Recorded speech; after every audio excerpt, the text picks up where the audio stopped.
Hallo liebe Kinder, heute möchte ich euch eine Zeit in der Kunst vorstellen, die sich Romantik nennt. Den Begriff Romantik hast du bestimmt schon einmal gehört. Als romantisch bezeichnet man heute ein Gefühl, das mit Rosen, Kerzen, Herzen oder mit Liebe zu tun hat. Vor 200 Jahren bedeutete Romantik ein bisschen was anderes. Es ging dabei auch um Gefühle, aber mehr um die Sehnsucht nach dem Unerreichbaren und einer Verehrung der Natur. Die Künstler und Schriftsteller in dieser Zeit haben oft Naturbilder gemalt und sich mit ihrer eigenen Umgebung und Geschichte beschäftigt. Ein bekanntes Beispiel sind die Gebrüder Grimm mit ihren Märchen. Sie sind damals umhergereist und haben Geschichten, die sie von anderen gehört haben, aufgeschrieben und gesammelt. Du erkennst bestimmt dieses Märchen.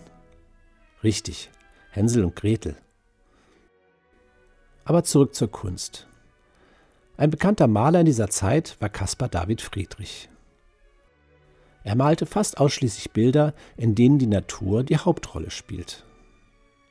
Ich zeige dir ein paar und schau mal genau hin. Was fällt dir auf? Man sieht Sonnenuntergänge, Sonnenaufgänge, besondere Momente der Landschaft und der Natur. Wenn wir das beim Wandern oder im Urlaub sehen, dann würden wir bestimmt sofort ein Foto davon machen.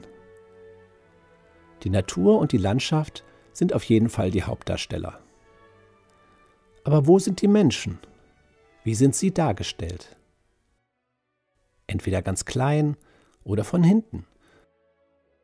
Meistens stehen sie in der Mitte des Bildes und betrachten dieses besondere Schauspiel der Natur. Der Mensch ist dabei aber eher unwichtig. So wie wir das Bild betrachten, so betrachtet der Mensch in dem Bild die Natur. Zu dieser Zeit gab es aber noch gar keine Fotos. Wie konnte also der Maler diese Bilder von einem Augenblick malen, der viel zu schnell vorbei war, um ihn draußen genau abzumalen? Der Künstler hat zwar Zeichnungen und Skizzen angefertigt, aber die Bilder sind erst später in seinem Atelier entstanden. Dabei musste er sich auf seine Erinnerung und seine Vorstellungskraft verlassen. So sehen wir auch nicht, wie es wirklich war, sondern wie der Künstler sich die Landschaft vorgestellt oder gewünscht hat. Ich habe auch diesmal eine Aufgabe für dich, aber vorher möchte ich dir ein Bild genauer zeigen. Das Bild heißt Die Kreidefelsen auf Rügen. Rügen ist eine deutsche Insel in der Ostsee, die bekannt ist für ihre Kreidefelsen. Die bestehen tatsächlich aus echter Kreide, wie die Schulkreide. Wie früher fahren auch heute viele Menschen nach Rügen, um sich diese besonderen Felsen anzuschauen. Wir sehen durch ein paar Bäume, durch die Kreidefelsen auf das Meer hinaus. Im Hintergrund 2 Segelschiffe. Vorne stehen 3 Menschen, links eine Frau und rechts davon 2 Männer. Die 3 sehen wir auch nur von hinten. Zuerst fällt auf, dass wir wie durch einen Tunnel, der von Felsen und Blättern umrandet wird, auf das Meer schauen.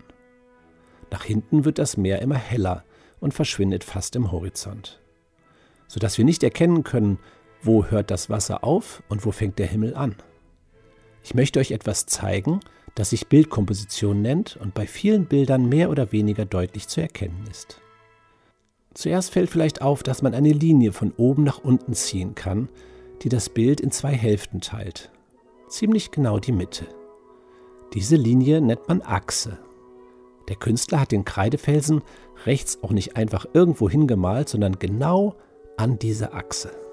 Nehmen wir jetzt den Blick auf das Meer, wie durch ein ovales Fernrohr. Das Oval liegt genau auf der Mittelachse.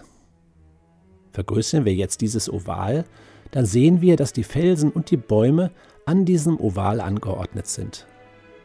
Sogar die Köpfe der Figuren sind genau auf dieser Linie.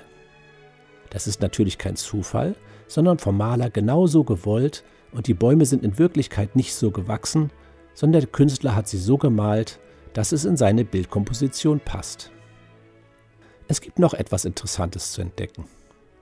Schau mal, wie der Baum rechts bei dem Mann oben in die Mitte hineinwächst und dort trifft er den Baum, der links von der Frau aus wächst, als wenn die beiden über die Bäume miteinander verbunden wären. Obwohl man die Figuren nicht erkennen kann, vermutet man, dass auf dem Bild Caspar David Friedrich und seine Frau zu sehen sind. Die beiden haben tatsächlich ihre Hochzeitsreise nach Rügen gemacht. Das ist doch wirklich ein romantisches Hochzeitsbild. Jetzt zu deiner Aufgabe. Dieses Bild heißt Die Frau am Fenster. Wieder ist die Person von hinten dargestellt und durch das Fenster sehen wir einen Schiffsmast. Die Frau schaut durch das Fenster zum Hafen oder auf das Meer hinaus. Ich finde, das Bild passt ganz gut zu der Corona-Quarantäne. Wir bleiben ja im Moment besser in der Wohnung und schauen uns die Welt durch das Fenster an. Deine Aufgabe ist es, ein Bild davon zu machen, wie du aus dem Fenster nach draußen schaust. Man muss nicht unbedingt erkennen, was draußen zu sehen ist. Wichtig ist vielleicht, dass du nur von hinten zu sehen bist.